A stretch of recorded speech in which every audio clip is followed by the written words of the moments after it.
Welcome to the Crossroads, where we honor the duality of life, embracing the darkness, and loving the light.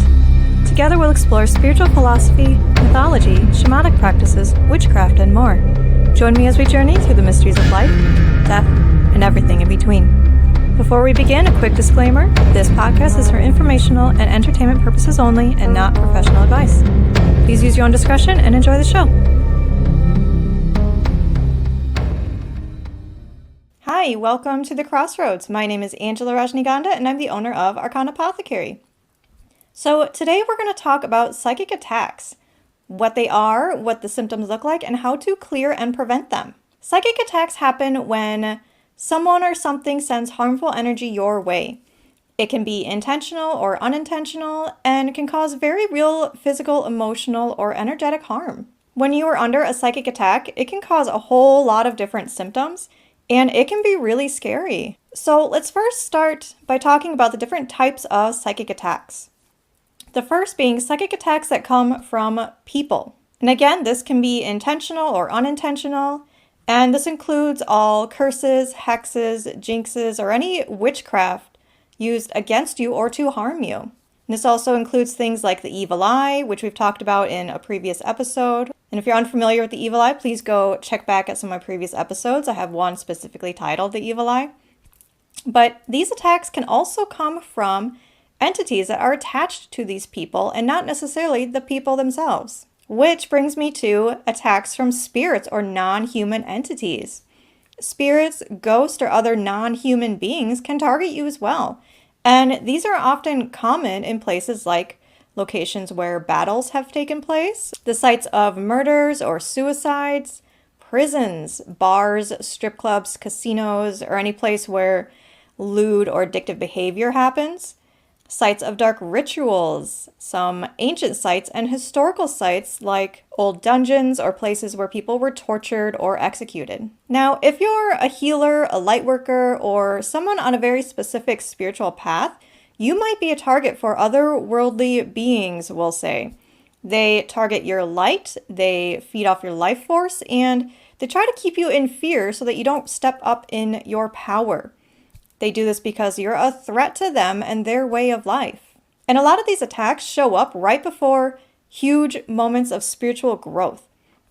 At first, when you're just starting down your spiritual path, the psychic attacks will be relatively small but frequent. But as you grow, these weaker entities can't really reach you anymore. And you'll experience far fewer attacks, but the ones that do reach you will be stronger and far more challenging. They show up as your energetic match. They are kind of the counter force to your rising power. The more you grow in light, the more your opposing forces grow in dark, you could say. Now, I'm not going to go into too much detail about who these other beings are here. I may have to save that for my Patreon channel where things are a little bit more private. But speaking of these beings brings me to astral psychic attack. Psychic attacks often happen when you sleep. And it's very common but very dangerous. When you're asleep, your consciousness is wide open. And if you don't know how to protect yourself while you sleep, or if you aren't particularly skilled in things like astral travel or lucid dreaming, then you're a prime target. If you don't remember your dreams or feel like they're being blocked from your memory for some reason, this can be a sign that you are being attacked while you sleep. Astral attacks can come from people, from witches, from practitioners who are skilled in astral travel, as well as dark beings, entities, and forces. There are different forms of astral attack, so we'll go over just a few of them here. One method they use is to siphon your energy, to feed off of you while you sleep. Another is that they'll attack you through illness. They can physically attack you in your sleep. They can manipulate your breath and your heart rate. They can manipulate your muscles and your movement. And they can use voices and visions to manipulate you or to scare you. And they love to infiltrate your dreams by posing as people you know, people you love, or people you fear. And one of the dark beings' favorites is astral sex and rape.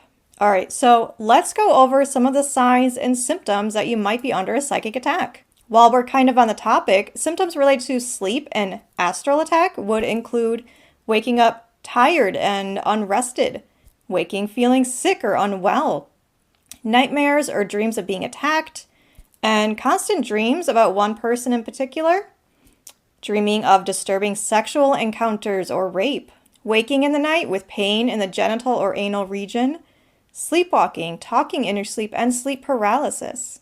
And some mental symptoms that you might be under attack can include increased irritability, sudden mood swings. You may feel depressed and hopeless, feeling anxious or in danger for no reason, having obsessive thoughts, or feeling like someone is watching you. And some physical symptoms may include deep fatigue, loss of energy, joint pain, sharp or intense headaches, suddenly feeling hot or cold, having digestive issues or sluggish bodily systems, physical changes like skin breakouts or loss of self-care, pressure or heaviness in the chest, heart palpitations, shortness of breath, fainting for no medical reason, unusual sexual urges or loss of sexual control, hearing voices that aren't there, having disturbing visions, feeling like something is stealing your energy, or ongoing streaks of bad luck or failure. And then here are some more personal symptoms an attack may be related to a particular person. And this can be getting sick after seeing or speaking to a certain person, feeling drained or weak after conflicts or arguments with a certain person, fear of having to see or spend time with a particular person, or having constant dreams about a person, or obsessively thinking about someone like they're in your head. Now, let's talk about some of the ways that you can clear and prevent attacks. Some of the ways to prevent and protect yourself would be to clear your energy daily, every morning and every night before bed. You can do this by smoke clearing, smudging, using herbs like sage or mugwort or cedar, and clearing with herbal sprays or Florida water. Taking salt baths is a great one, or even in the shower, you can visualize the water clearing your energy. Or energetically, you can clear your energy field and your aura by visualizing white light sweeping through your field, clearing out any negativity. And also clearing your space every morning and every night. Again, you can do this by smudging your room and your space, using the herbal sprays or Florida water. Or you can energetically sweep out your space with that white light. Or use sound tools like bells or chimes, clapping, singing bowls, and just tidying up in general, keeping a clean physical space. Shielding and cloaking every morning and every night can help as well. You can shield yourself by visualizing a mirrored bubble that reflects any energy that's coming towards you, an obsidian egg that protects your energy field, or just a bubble of protective light all around you to protect you from outside energies. And you can cloak yourself and your energy field by imagining pulling a cloak of invisibility all around you. But do make sure that you're stating the intention to shield or cloak all of your bodies in all dimensions from any beings that may mean to do you harm, so that this protects you, not just your physical body, but your energy body, your astral body, all your bodies in all dimensions. You can also wear protective jewelry or charms or crystals, and wear protective oils. And to ward your space, you can place black tourmaline or obsidian in your space or near your bed particularly. You can draw protective sigils on your windows and on your doors. You can hang bells or charms or any protective tools you like. You can anoint doorways in a protection oil. You can spray or smudge with protective herbs or incense. You can put salt in the corners of your rooms, in the corners of your home, or on your windowsills. You can hang your evil eye charms by your doorways or even near your bed. And cloaking your space just as you would yourself to shield and protect. You can also use protection spells and rituals for yourself and your space, and close all portals that might not be for your highest good. And if this is not something that's in your practice, you can ask your guides and your team for help with that. And cord cutting and blocking. If you feel like these attacks are from a specific person, you can cut and clear those energetic cords by doing physical rituals, with candles and string, or using scissors, knives, or just a visualization of slicing through all those connections. Then imagine taking all your energy back from this person and giving all of theirs back to them. And then block them. Imagine a wall coming up between the two of you so they no longer have access to your energy. They can no longer siphon from you or inject negative energy to you. And if their energy does feel obsessive or invasive or harmful, like a hex or a curse, you may also need to do an uncrossing spell, a binding spell, or reversal spell, something like that to keep yourself clear of them. Also, it's important to revoke your permission from any healers, psychics, or energy workers that you may have worked with recently or in the past. You need to make sure that those connections are closed because not every energy worker has good intentions. Practitioners should close these connections after every session, but not all do, so it's important that you do this yourself as well. You can do something like declare out loud, I revoke all permission that I gave to all energy workers, psychics, or intuitives to access my energy field. I withdraw consent and close all these connections. Or after every session, you can visualize that connection being severed and closed. And similar to this, your energy can become scattered or pulled in different directions, leaving you really vulnerable. And you can call back your power by declaring something like, I call back my power and energy from all corners, peoples, places, and situations that may be draining, siphoning, or stealing from me, consciously or subconsciously, intentionally or unintentionally, from all realms, worlds, dimensions, and directions of time. And then things like daily prayer can really help as well. You could begin and end each day with a simple prayer asking for protection and peace. You can call in your guides, your angels, your higher self, deities that you work with, and ask them to protect you, protect your home, protect your family during the day and while you sleep, and ask that they protect you in your dreamland and dreamscape as well.